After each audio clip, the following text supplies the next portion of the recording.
Husband എന്ത് ചെയ്യുന്നു? സ്കൂളിൽ വർക്ക് ചെയ്യുന്നു, ഗ്രിഗോറിയൻ പബ്ലിക് സ്കൂളിൽ. Music teacher. മ്യൂസിക് ടീച്ചറാണ്. ലവ് മാരേജ് ആണല്ലേ?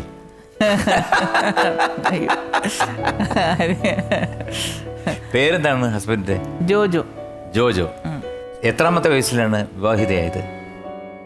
എനിക്കൊരു 23, 24, 25 വയസ്സുണ്ടെന്ന് തോന്നുന്നു. അങ്ങനെയാണെന്ന് തോന്നുന്നു. എത്ര വർഷം പ്രായം ചോദിക്കരുത്. അല്ല, എത്ര പ്രായം എനിക്ക് ഇഷ്ടമല്ല. ഇല്ല.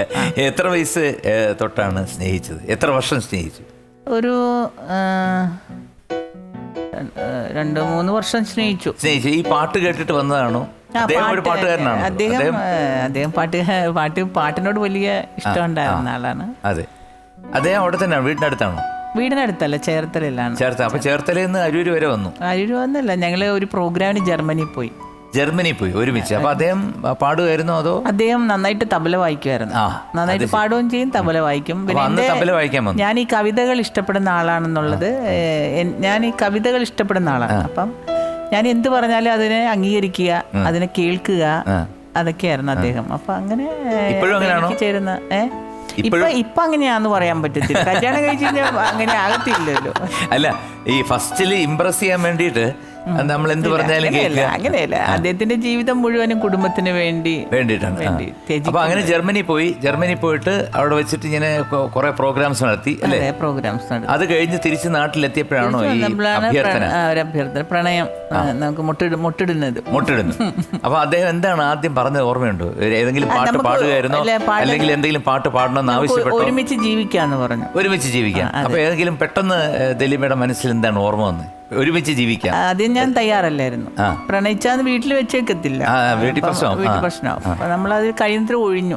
മാത്രമല്ല 10 പേരുണ്ട്. അതെ, അടി കൊടുക്കാൻ വളരെ എളുപ്പമാണ്. അല്ല, അവരെല്ലാം കല്യാണം കഴിച്ചു. എന്നാലും സമ്മതിക്കില്ല. അപ്പൊ അതുകൊണ്ട് എനിക്ക് കല്യാണം ആലോചിക്കുമ്പോഴൊക്കെ എനിക്ക് പാട്ടുകാരല്ലെങ്കിൽ വേണ്ട എന്നുള്ളത്. അങ്ങനെ പാട്ടുകാരെ കൊണ്ടുവന്ന് എന്നെ പെണ്ണ് കാണിക്കാനായിട്ട് പല പ്രാവശ്യം കൊണ്ടുവന്നു പാട്ടുകാർ. കല്യാണം കഴിച്ചും പോയി. അത്രയോ കല്യാണം കഴിച്ചു. എന്ത് ചെയ്യും? അപ്പൊ എനിക്ക് താല്പര്യമില്ല കല്യാണം കഴിക്കാൻ. എനിക്ക് പാട്ടുകാർ വേണം, പാടുന്നവർ വേണം, പാട്ടിനെ ഇഷ്ടപ്പെടുന്നവർ വേണം. അതൊക്കെ എന്റെ സ്വപ്നമാണ്. അങ്ങനെ ജോജോ വന്നിട്ട് ഇത് പറഞ്ഞപ്പോഴത്തേക്ക് അപ്പം പിന്നെ സടകൂടാന്ന് വീണില്ല, കുറച്ച് ദിവസം പിടിച്ചു വീഴാൻ. എന്നിട്ട് എന്തായാലും ആദ്യം പാടി കേൾപ്പിക്കണം എന്ന് പറഞ്ഞ പാട്ട് ഏതാണ്? അത് ഒന്ന് പവിഴം പോൽ. പവിഴാധരം പോൽ പനിനീർ പൊന്മുളം പോൽ ചുടുശോഭയേഴും ഇളമുന്തിരി നിൻ സൗരഭമോ പകരൂ. അതും ജോൺസേട്ടനാണ്. എന്താ പാട്ടല്ലേ, സൂപ്പർ സോങ്.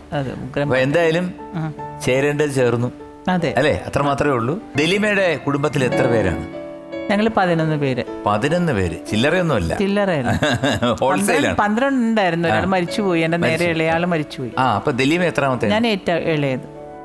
11ാമത്തെ ആളാണ്. 11ാമത്തെ പുത്രി. ചുരുക്കം പറഞ്ഞു കഴിഞ്ഞാല് അവരുടെ എല്ലാവരുടെ വോട്ട് കൊണ്ടാണോ ജയിച്ചേ?